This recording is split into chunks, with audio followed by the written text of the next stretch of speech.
তৈরি করতে যাচ্ছি গ্রাম বাংলায় খুব ঐতিহ্যবাহী একটি খাবার শাপলার ডাটা দিয়ে চিংড়ি মাছ ভাজি। তো খুব সহজ এবং খুব মজাদার একটি রেসিপি, চলুন শুরু করি। তো আমি এখানে শাপলার ডাটাকে আগে থেকেই কেটে ধুয়ে রেখেছি, তো আপনাদের বোঝার সুবিধার্থে দেখাচ্ছি। তো একটা ডাটাকে আমি নিয়েছি, এটার ওপরের যে ছোলকাটা এটা জাস্ট আমি হাত দিয়ে ছাড়িয়ে নিচ্ছি। দেখতেই পাচ্ছেন খুব ইজিভাবে এটা ছেড়ে যায়। তো এটাকে আমি হাত দিয়ে বড় বড় করে টুকরা করে তারপরে ধুয়ে পরিষ্কার করে নিয়েছি। তো এইভাবে এগুলাকে ছিলে সুন্দর করে ধুয়ে পরিষ্কার করে নেবেন। তো দেখতেই পাচ্ছেন এইভাবে খুব সহজেই কিন্তু এটাকে পরিষ্কার করা যায়। তো এটাকে আমি চিংড়ি মাছ দিয়ে ভাজি করব, তো যার কারণে আমি মোটামুটি ছোট সাইজের এখানে প্রায় 200 গ্রামের মতো চিংড়ি মাছ নিয়েছি। তো চিংড়ি মাছের লেজাটা আমি রেখেছি এর সাথে, যাতে সুন্দর দেখা যায়। তো আমি পর্যায়ে একটি প্যান গরম করে এর মধ্যে পরিমাণ মতো তেল দিয়ে দিলাম।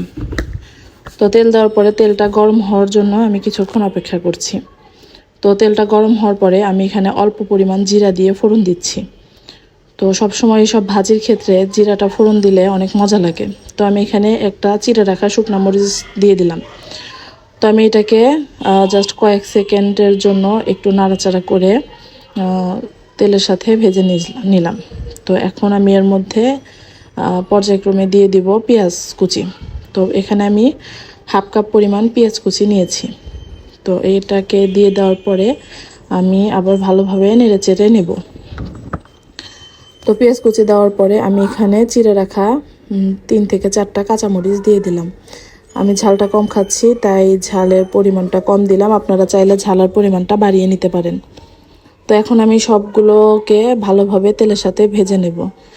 পেঁয়াজটা মোটামুটি বাদামি না হওয়া পর্যন্ত আমি এটাকে ভেজে নেব। তো পেঁয়াজটা আমার মোটামুটি হয়ে গেছে। তো আমি এই পর্যায়ে 1 টেবিল চামচ আদা বাটা রসুন বাটা দিয়ে দিচ্ছি। তো আদা বাটা রসুন বাটাটা দেওয়ার পরে আমি এটার সাথে তেলের সাথে একটু ভালোভাবে মিক্স করে নিব, যাতে এটার কাঁচা গন্ধটা চলে যায়। তো এটা নাড়াচাড়া করার পরে আমি এখানে অল্প একটু পানি দিয়ে দিচ্ছি, যাতে মশলাটা পুড়ে না যায়। তো এটা দিয়ে আমি আবার কিছুক্ষণ নাড়াচাড়া করে তার মধ্যে এখানে দিয়ে দিব স্বাদ মতো লবণ। তারপরে দিয়ে দিব হাফ চা চামচ পরিমাণ মরিচের গুঁড়া। যেহেতু আমি ঝালটা কম খাই, আপনারা এটাকে বাড়িয়ে দিতে পারেন। তারপরে দিয়ে দিচ্ছি হাফ চা চামচের একটু বেশি ধনিয়া গুঁড়া। তারপরে দিয়ে দিচ্ছি হাফ চা চামচ হলুদ গুঁড়া। তারপরে এর মধ্যে দিয়ে দিব হাফ চা চামচ পরিমাণ জিরার গুঁড়া। তো সবগুলো উপকরণ দিয়ে আমি এটাকে আবার ভালোভাবে কষিয়ে নেব। তো বেশ একটু সময় ধরে এটাকে কষিয়ে নেব, যতক্ষণ না পর্যন্ত এটার তেল উপরে উঠে আসছে। তো এই পর্যায়ে আমার কষানো দেখতেই পাচ্ছেন মোটামুটি শেষের দিকে। তো আমি এখানে আবার একটু পানি যোগ করে দিব। তো পানিটা যোগ করে আমি আবার কিছুক্ষণ মশলাটাকে কষিয়ে নেব। তো দেখতেই পাচ্ছেন আমার মশলা কষানো প্রায় শেষ। এর মধ্যে আমি এখন কেটে ধুয়ে রাখা চিংড়ি মাছগুলো দিয়ে দিলাম। তো চিংড়ি মাছটাকে আমি এই পর্যায়ে ভালোভাবে মশলার সাথে নেড়েচেড়ে মিশিয়ে নিচ্ছি। তো চিংড়ি মাছটা আমি কিছুক্ষণ ভুনিয়ে নিব মশলার সাথে। তো প্রায় 2 থেকে 4 মিনিট এভাবে ভাজার পরে দেখতে পাচ্ছেন চিংড়ি মাছগুলো হয়ে গেছে এবং মশলা থেকেও তেল অনেকটা উঠে এসেছে।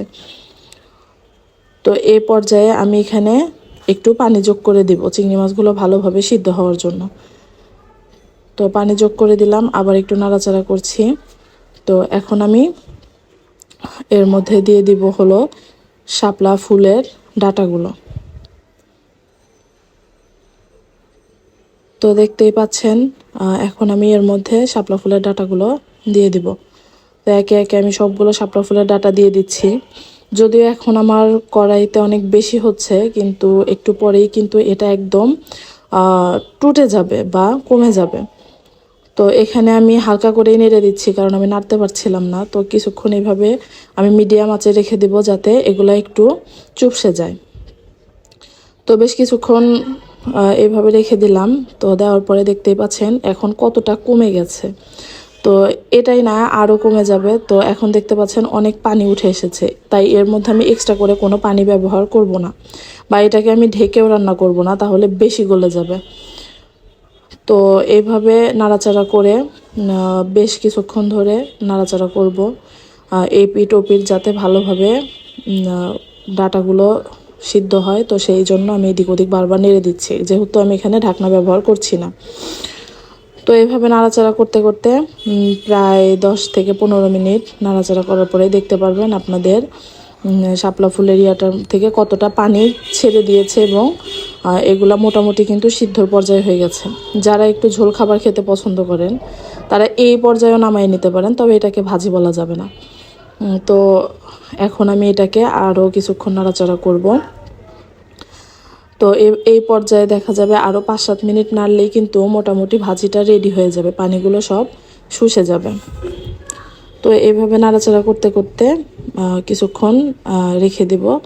তো অনেকটাই পানি কিন্তু এখনও আছে।